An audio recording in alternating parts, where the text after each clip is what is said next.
तो यार हम आज की वीडियो में बात करने वाले हैं पूरे एनिमे हिस्ट्री के one of the craziest movement की, यानी जब लूफी गियर 5 में एंटर करता है। और ये मूवमेंट सही में इतना ज्यादा स्पेशल है कि वन पीस वालों ने जिस एपिसोड में ये मूवमेंट आने वाला है उसका टीजर तक निकाल दिया है।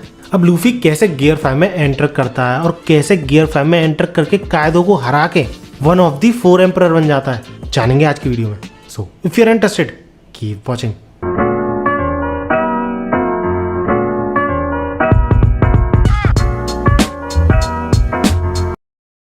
तो यार तुमने वन पीस के लास्ट एपिसोड यानी एपिसोड 1069 में ये देखा ही होगा कि CP0 के एजेंट की वजह से एंड मूवमेंट पे लूफी पे एक डेडली अटैक कर पाता है कायदो, और उन दोनों को ही ये लगता है कि लूफी फाइनली हार चुका है। लेकिन कायदो के साथ ये दूसरी बार था कि उसने अपने अपोनेंट को किसी और की मदद से हराया है, और इसी रीजन की वजह से कायदो को बिल्कुल भी खुशी नहीं होती।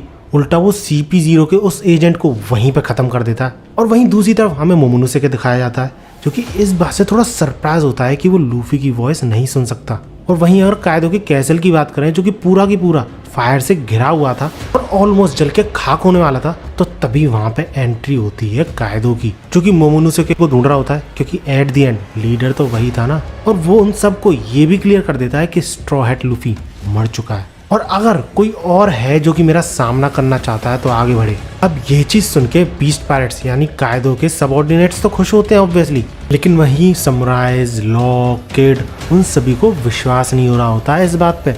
लेकिन क्योंकि वो लूफी की वॉइस नहीं सुन सकते थे तो उन्हें उस हार्श रियलिटी को मानना पड़ता है। और क्योंकि बिग मम को हराने के बाद लॉ और किड की हालत इतनी खास बढ़िया थी नहीं, तो इसलिए वो दोनों पूरी होप खो चुके होते हैं कि अब कुछ नहीं हो सकता। लेकिन नामी कायदो की इस बात से साफ इनकार कर देती है।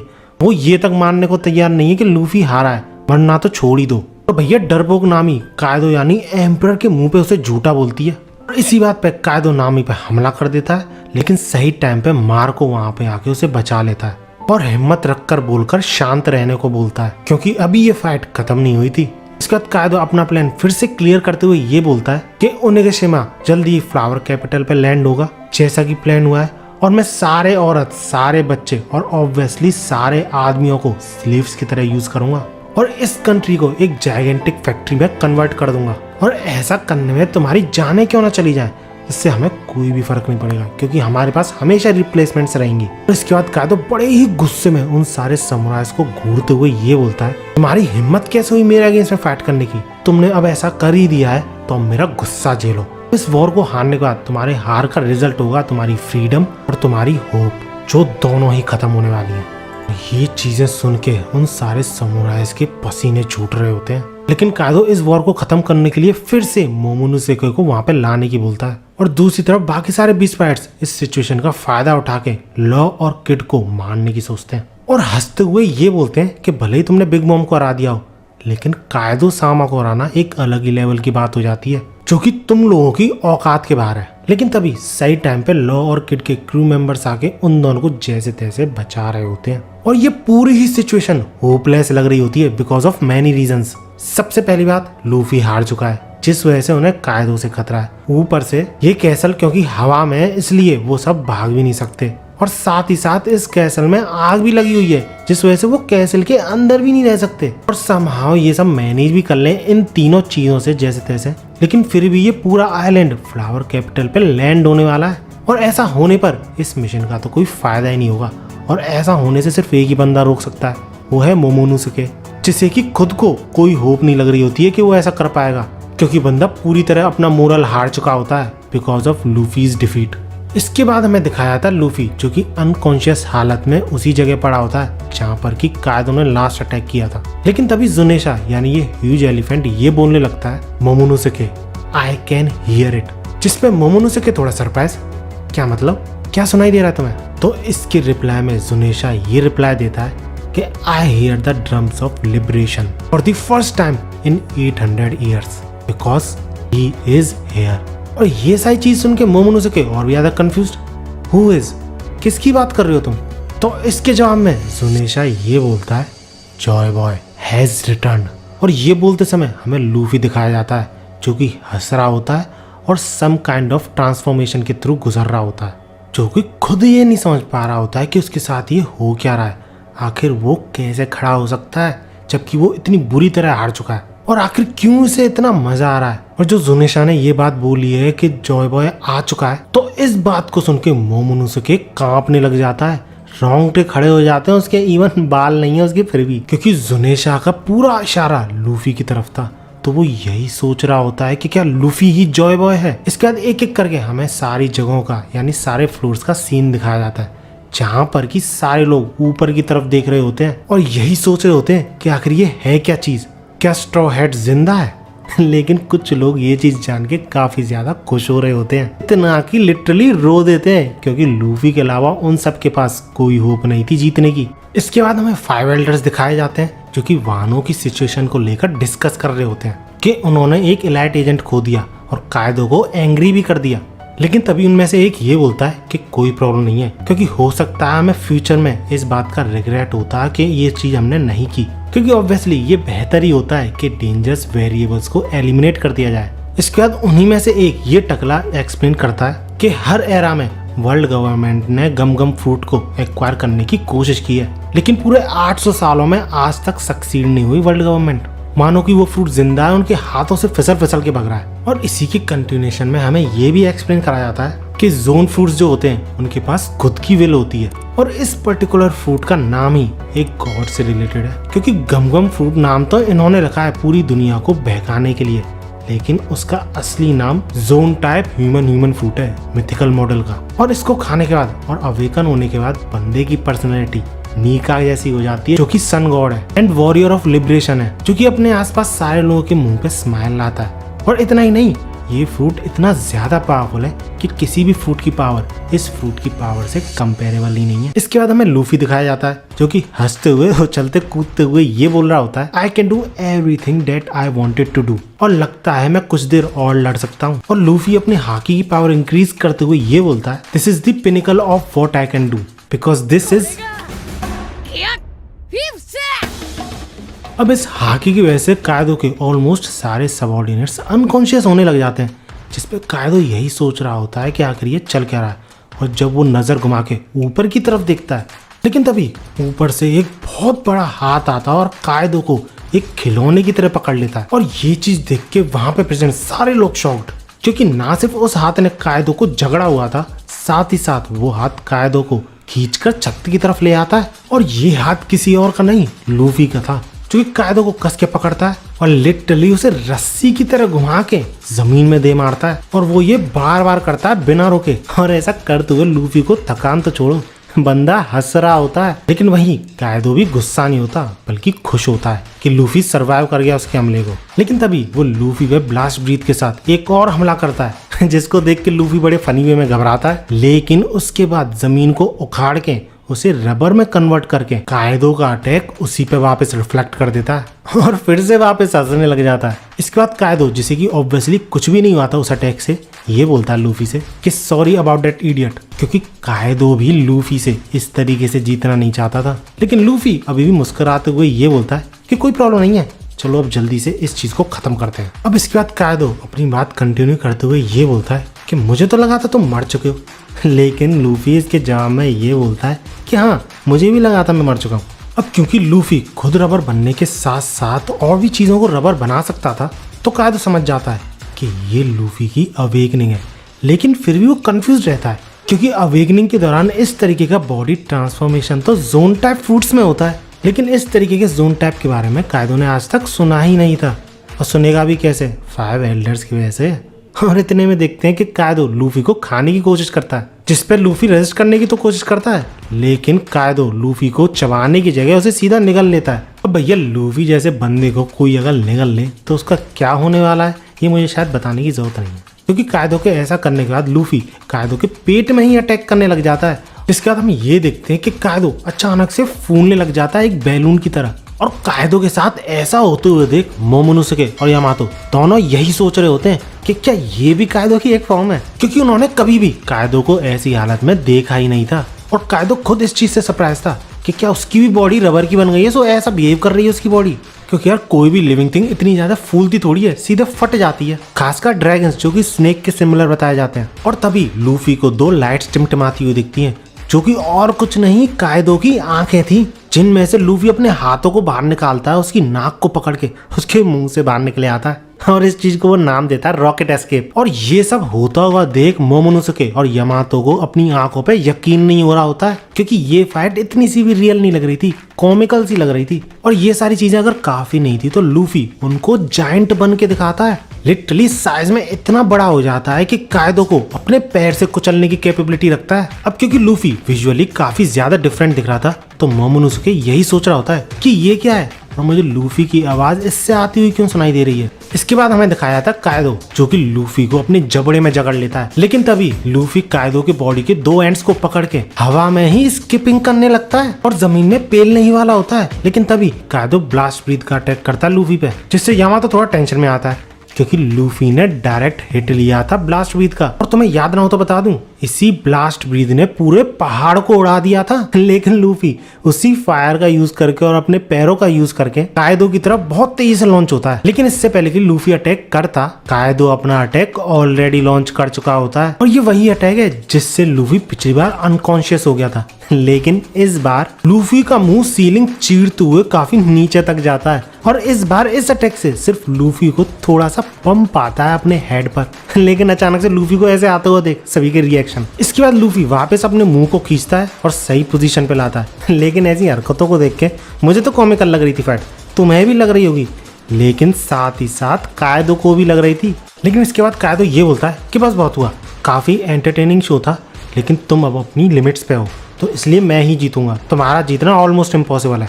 जिस पे लूफी भी लाइक शट अप, किसने कहा कि मैं अपनी लिमिट्स पे हूँ। और ऐसा कहता है ये बंदा कि उसका रंग झड़ने लग जाता है, आई मीन वाइट कलर निकलने लग जाता है और ओरिजिनल कलर में आते हुए बूढ़ों जैसा दिखने लग जाता है, खाल लटकने लग जाती है बंदे की, आई थिंक ज्यादा स्ट्रेच होने की वजह से। अब लूफी को ऐसी हालत में देख कायदो वहीं पर बैठ जाता है और ये पूछता है कि आखिर तुम हो कौन। लेकिन इस बात को इग्नोर करते हुए लूफी ये बोलता है कि अरे हाँ, इससे पहले तो मैं मरने वाला था ना, सही में ज्यादा ही एनर्जी लेती है ये फॉर्म।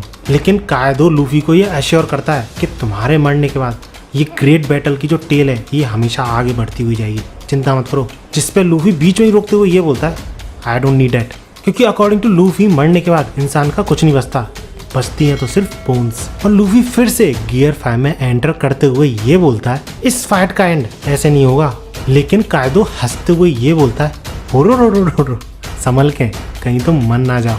इस पे लूफी बड़े ही बैड तरीके से ये बोलता है you actually think I am afraid of that.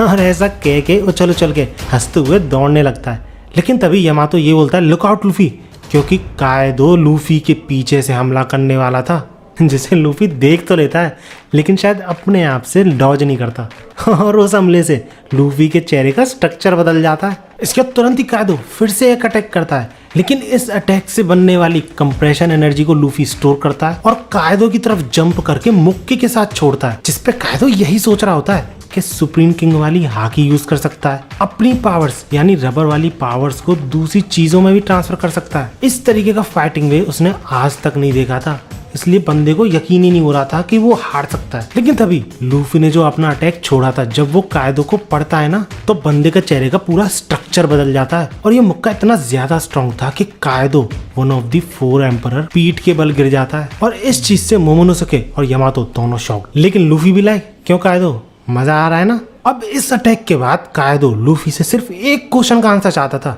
वो था हु आर यू, जिस पर लूफी थोड़ा चुप। इसके बाद हमें जोनेशा दिखाया जाता है, यानी ये ह्यूज एलिफेंट, और ये काफी ज्यादा खुश होता है जॉय बॉय के फिर से अपीयर होने की वजह से, वो भी पूरे 800 साल बाद, क्योंकि ये एलिफेंट इतने सालों से इसी मूवमेंट का इंतजार कर रहा था। जहाँ पे लूफी कायदो के सवाल का जवाब देते हुए ये बोलता है who am I am monkey D Luffy, the man who will Sarpass you and become a king of pirates. इस पे कायदो हंसते हुए ये बोलता है हाँ जरूर, वैसे मैंने सुना तो था कि अवेकनिंग होने पर काफी तगड़ी पावर्स मिलती हैं यूजर्स को, और सही में ये रेडिकुलस पावर्स है। और इसी बात की कंटिन्यूएशन में कायदो ये भी बोलता है कि वैसे मैंने जितना भी एक्वायर करा इतने सारे सालों में ऑलमोस्ट सब कुछ खो चुका हूँ, मेरा कैसल, मेरे फॉलोअर्स, और इतना बोलता है ये कायदो कि उसे बीच में टोकते हुए लूफी ये बोलता है कि बस कर, अभी एक चीज और बची है जो कि मुझे तुझसे लेनी है।